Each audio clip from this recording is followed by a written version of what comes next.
Pour les Algériens, la réponse à cette question était simple. Quand les Français auront quitté notre pays. Mais c'était ne pas tenir compte des réalités. Entre-temps, les populations étaient toujours coincées entre les combattants du FLN, le Front de Libération Nationale, et l'armée française, laquelle jouait un rôle politique de plus en plus grand. Des villages entiers cherchaient refuge au Maroc et en Tunisie. Les généraux s'irritaient du sanctuaire qu'offraient ces deux pays au FLN et se plaignaient d'attaques depuis des bases situées au-delà des frontières. Ils réclamaient un droit de poursuite.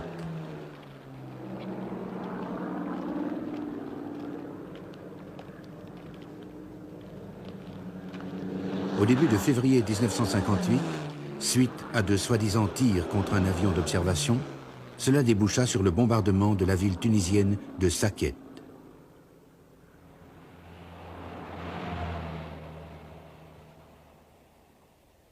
Si les généraux français avaient cru résoudre leurs problèmes par ce bombardement, ce fut une grave erreur. La destruction de cette ville tunisienne attira plus que jamais l'attention internationale sur la guerre d'Algérie. Il y eut 80 morts, dont de nombreux enfants, et plus de 100 blessés. Les Français avaient prétendu que Sakiet était une base du FLN. La presse internationale, immédiatement sur les lieux, n'en trouva aucune trace. La Tunisie porta la question devant les Nations Unies.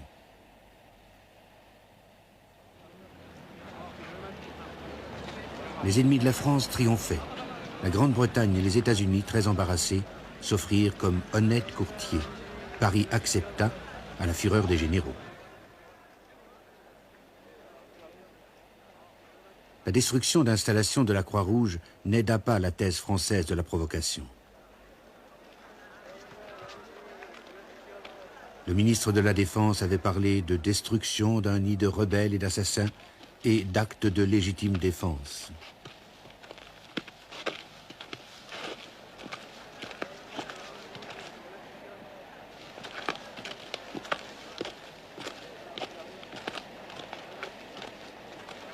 Mais les images de cette école détruite, répandues dans le monde, lui étaient un cruel démenti.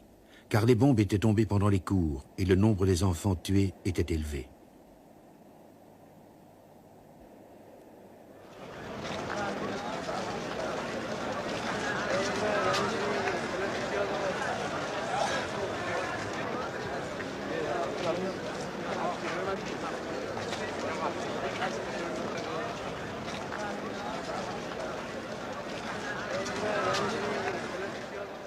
Le réalisateur français René Vauthier tournait alors un documentaire sur le FLN. Il se précipita à Sakiet. Son témoignage bouleversa l'opinion.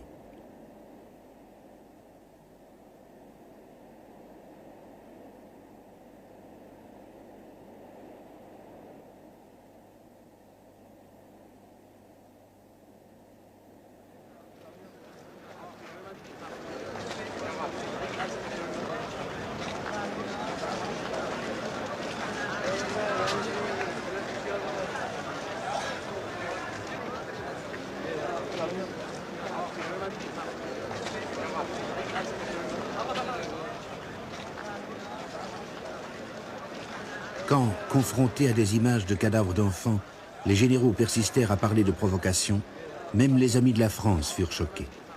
Les politiciens à Paris prirent leur distance avec les militaires, ce qui rendit ceux-ci encore plus furieux.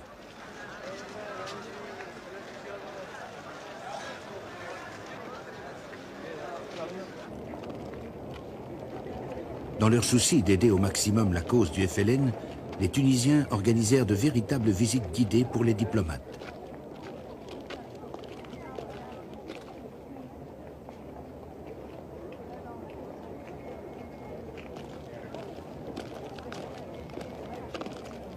Il était évident qu'ils seraient unanimes à condamner l'action de la France. Entre-temps, les bombes non explosées, éparpillées dans la ville, étaient complaisamment exposées.